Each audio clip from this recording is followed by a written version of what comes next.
কৃষ্ণ হরে হরে হরে হরে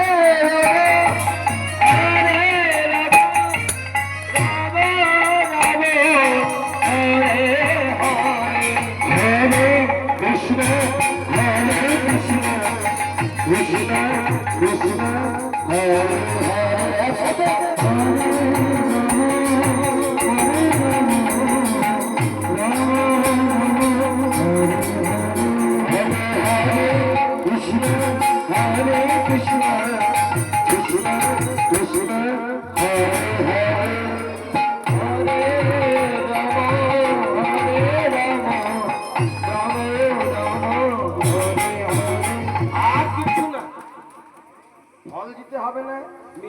হবে না।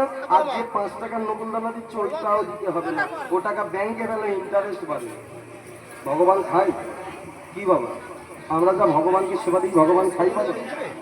হ্যাঁ, ভগবান দেখবে যে পিঁপড়ে দিচ্ছ 5 মিনিট পরে পিঁপড়ে, যে নকুল দানা দিচ্ছ 5 মিনিট পরে দেখবে পিঁপড়ে ঘাড়ে করে নিয়ে পালাচ্ছে। ভগবান বললে শোনো, তোমরা ফল দাও, মিষ্টি দাও, আপেল দাও, আঙুর দাও, সন্দেশ দাও, পেয়ারা দাও, নকুল দানা দাও, তোমরা যে যাই দাও আমি তোমাদের কোনো খাবার গ্রহণ করি না। কারণ কি জানো? আমি হলাম পাথরের ভগবান, আমি খেতে পারি না, কিন্তু আমি একটা জিনিস খাই। কি খাই?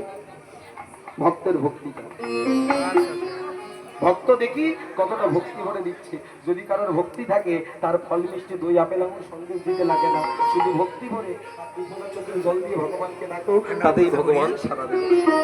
আর তোমাদের যদি খেতে দিতে হয় আমাকে না, যাদের বাড়িতে সচল ভগবান এখনো বর্তমান তোমরা তাদেরকে খেতে দাও। কে গো? শুধু বাবা মা, শ্বশুর শাশুড়ি সারা না? হ্যাঁ, শ্বশুর শাশুড়িকে দেবে না?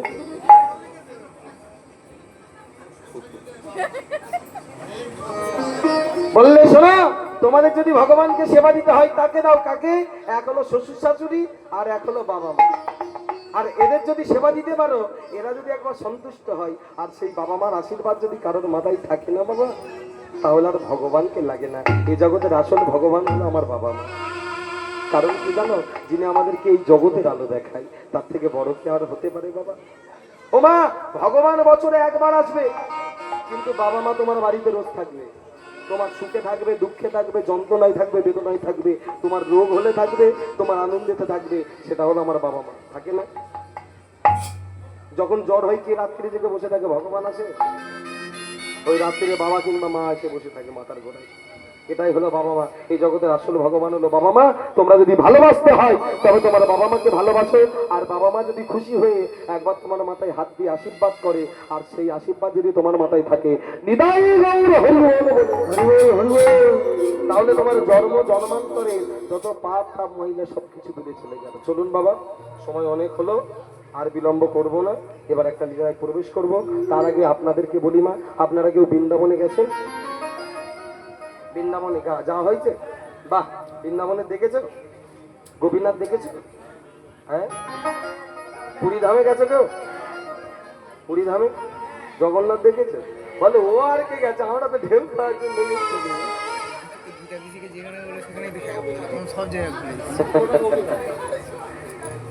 দীঘায় গেছো? ও আমার যাবে না, সে কি ঢেউ গো। চলুন বৃন্দাবনে যাবেন, সবাই মিলে যাওয়া হোক বৃন্দাবন ধামে।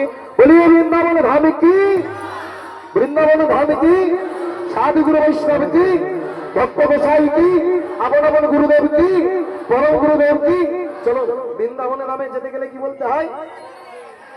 রাধে রাধে, তাই তো? সবাই মিলে রাধা নাম গাইতে গাইতে যাই, আর বদলে সবাই গাইবো ওগো কৃষ্ণ বলে।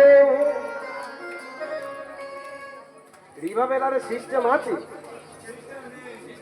নাকি পাঁচালির মেশিন দিয়েছে? দাদা কত শেখাবো বলো? কৃষ্ণ বলে সবাই মিলে ও দুটি বাহু তুলে একসাথে একবারে চলে চলি। কোথায় যাবো? আবার কি ডিজাইন? জগন্নাথ উঠেছে দীঘায়, ওপরে তুলতে হবে। বাস চড়নি তোমরা? সবাই মিলে একসাথে তোলো দেখি। লজ্জা কিনা ভয় হরিবাসরের নয়, তাই না?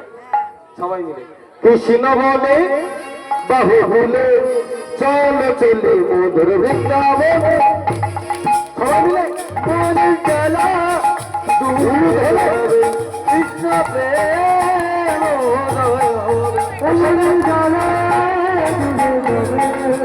কৃষ্ণ প্রেম কৃষ্ণ বলে বহুদূরে চল চলে বৃন্দাবনে।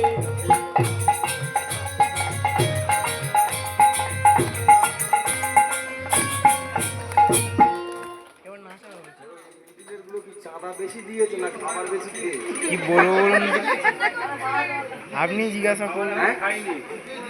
খাবার খাওনি ঘেমাচ্ছে তোমার 3 ঘন্টা আছি আমি গান পারি আর নাই পারি তোমাদের হার মাসলা জ্বালিয়ে পারি সবাই মিলে একসাথে বাহু তুলে কৃষ্ণ বলে বাহু তুলে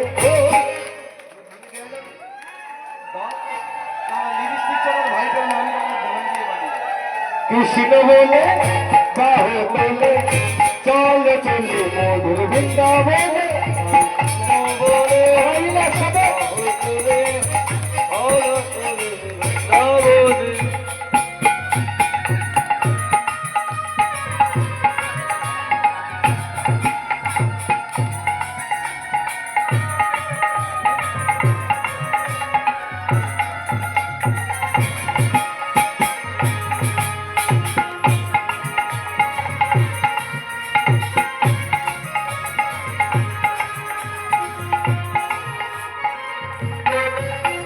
কৃষ্ণ বলে বাহু তুলে চল চলে মধুর বৃন্দাবনে